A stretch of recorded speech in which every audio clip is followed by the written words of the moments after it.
الرحمن الرحیم په بدن کې د درد او داسې درد چې ته ورنه ډېر په عذاب یې، یا یو مرض دی او ته ورنه ډېر په عذاب یې، داسې درد دی چې ډاکټران یې د علاج نه عاجزه شوي دي، یا ته علاج ته لاسرسی نه لرې، یا غواړې چې د ډاکټري علاج سره سره نبوي علاج هم وکړې. نو واوره، دا علاج ډېر مهم او مؤثر علاج دی، او دا علاج رسول الله صلی الله علیه وسلم خپل یو جلیل القدر صحابي عثمان ابن ابي العاص رضی الله تعالی عنه ته ورښودلی و، کله چې د صحابي شکایت وکړ رسول الله صلی الله علیه وسلم ته د درد نه. او دا حدیث امام مسلم رحمه الله تعالی په خپل صحیح کې را نقل کړی دی، او امام ابن ماجه، ترمذي، ابو داود او داسې نور محدثینو هم را نقل کړی، او صحیح حدیث دی، په سند کې هیڅ مقال نشته. عثمان ابن ابي العاص رضی الله تعالی عنه دا هغه صحابي دی چې د رسول الله صلی الله علیه وسلم په وخت کې د طائف گورنر یا والی و، او د عمان او د بحرین او د بصرې گورنر یا والی هم پاتې شوی د عمر او د عثمان رضی الله تعالی عنهما په خلافت کې. دا ډیر مالدار صحابي و او ډیر جلیل القدر صحابي و. دا صحابي فرمایي، وای ما رسول الله صلی الله علیه وسلم ته شکایت وکړ چې یا رسول الله، زما په بدن کې درد دی، او داسې درد دی چې کاد یبطلني، نږدې دی چې ما مړ کړي، دومره سخت درد دی. نو رسول الله صلی الله علیه وسلم دته وفرمایل چې ته د خپل خلاص راواخله، خلاص ضع يدك اليمنى، خپل خلاص راواخله، او په کوم ځای چې د درد دی په هغه ځای باندې کېدوه. مثال طور په سینه درد نو دا خلاص په سینه باندې کېدوه، او د هغه نه وروسته بیا قل بسم الله ثلاثا، درې ځل بسم الله ووایه. خو دې ته محترمو باید فکر یې چې دلته رسول الله صلی الله علیه وسلم ورته ویلي چې قل بسم الله، دا یې نه دي ورته ویلي چې قل بسم الله الرحمن الرحیم. نو یوازې بسم الله به وایه، بسم الله الرحمن الرحیم به نه وایه. او دا ځکه چې د رسول الله صلی الله علیه وسلم په ارشاداتو باندې باید ته لاړ شې او عمل وکړې. دا زه نه وایم چې دا جایز نه دی چې ته بسم الله الرحمن الرحیم ووایه، نه، خو رسول الله صلی الله علیه وسلم چې کومه لار تا ته درښیي، لکه ډاکټر چې تا ته کومه لار درښیي، باید ته په هغه باندې عمل وکړې. داسې د رسول الله صلی الله علیه وسلم په لار باندې هم او په ارشاداتو باندې هم ته عمل وکړې. نو کله چې دی بسم الله درې ځل وویل، د هغه نه وروسته به اووه ځل دا دعا ووایه، او دا دعا ډیره مختصره او ډیره جامعه او د ډیرې غټې معنا والا دعا ده. خو د دې نه مخکې چې زه دا دعا تاسو ته ووایم، یو څو خبرې به درته وکړم. اول، ګوره دلته په دې حدیث کې رسول الله صلی الله علیه وسلم دې صحابي ته وایي چې ته دا کار وکړه، دا نه ورته چې راشه زه دې دم کړم، او یا راشه زه دې دا دعا در باندې ووایم. نو که چېرته ته علاج غواړې، نو باید ته خپله دا کار وکړې، دا نه لکه نن سبا چې بعضې خلکو د دې دعاګانو او د دې علاجونو دې شیونو یو مسخره جوړه کړې. لکه بعضې خلک د استخارې دپاره هم بل چاته ټلیفون کوي، وایي ما زما دپاره استخاره وکړه. نه، کم حاجت او کم ضرورت او کم درد چې ته محسوسوې خپل په بدن کې، دا ګوره ستا دپاره بل څوک نه محسوسوي. نو که استخاره کوې، که علاج غواړې، که دعا غواړې، خپله یې کوه، او دا ډیره مهمه ده. دویم، دلته ګوره رسول الله صلی الله علیه وسلم دا سړی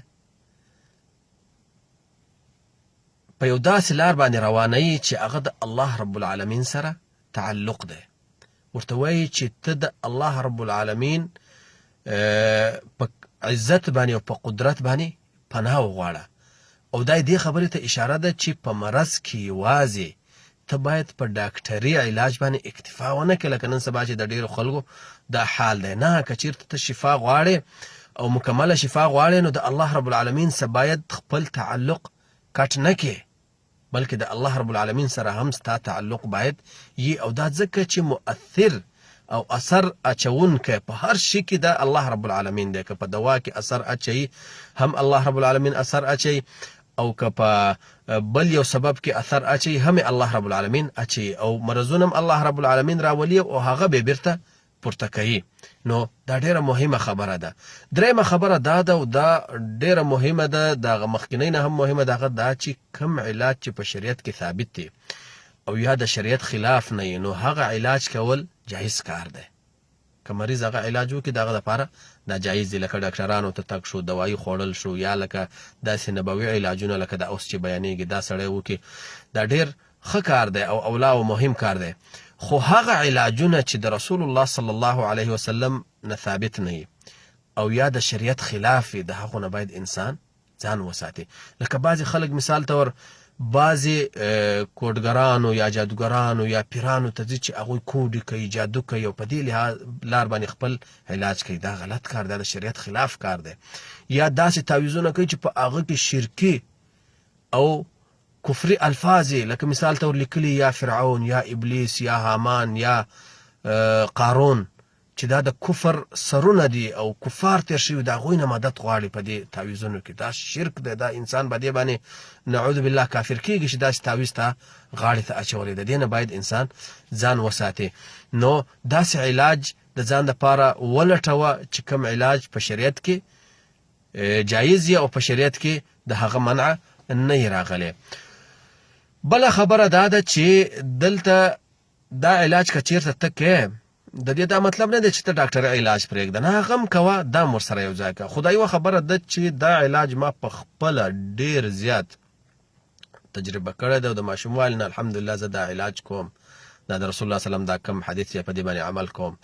نو الله رب العالمین زما هغه مرضونه ختموي، کم درد چې زما په بدن کې هغه الله رب العالمین ختموي. لکه څنګه چې دا صحابي هم د دې حدیث په اخر کې وایي چې ففعلت ما دا کار وکړو، یا وایي چې فقلت دا دعا مې وویل نو فشفاني الله، نو الله ما ته شفا راکړه. یا فاذهب الله عني ما اجد، کم درد چې ما محسوسوه هغه الله رب العالمین زمانه ختم کړه. نو که چېرته ته هم په یقین سره دا دعا وکړې نو الله رب العالمین به ستا دا دردونه ختموي.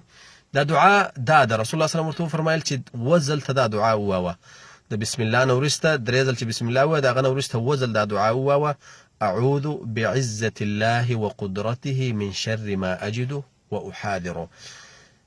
معنی یې دا ده زه پناه غواړم د الله رب العالمین په عزت او د هغه په قدرت د شر د هغه درد نه یا د هغه مرض نه چې زه په خپل بدن کې محسوسوم او زه د هغه نه یریږم. دا ډیره عظیمه معنا ده او معنا یې باید یې زده کړې، ځکه چې کله ته د دعا معنا یې زده کړې نو بیا یې د زړه نه کوې هغه دعا، او بیا د دې دعا نه ته خوند اخلي او یو قسم ته الله ته خپل شکایت ته مکمل پیش کولی شي.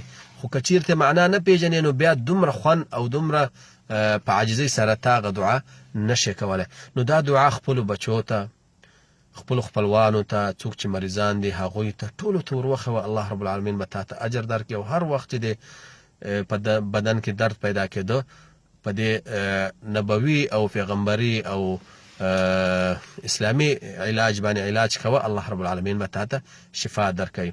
او د سلفو نه نقل دی چې هغوی به یو بل ته د دې دعا او د دې علاج په باره کې وصیت کوو چې دا دې هیر نشي. او دغه صحابي هم فرمایي چې ما کله دا عمل وکړه په دې حدیث باندې نو الله رب العالمین زما دردونه ختم کړه. الله رب العالمین د څومره مریضان چې دي که هغه په اسپتالونو کې دي او که د اسپتال نه بهر دي هغوی ته دې الله رب العالمین شفا ور په نصیب کړي. واخر دعوانا ان الحمد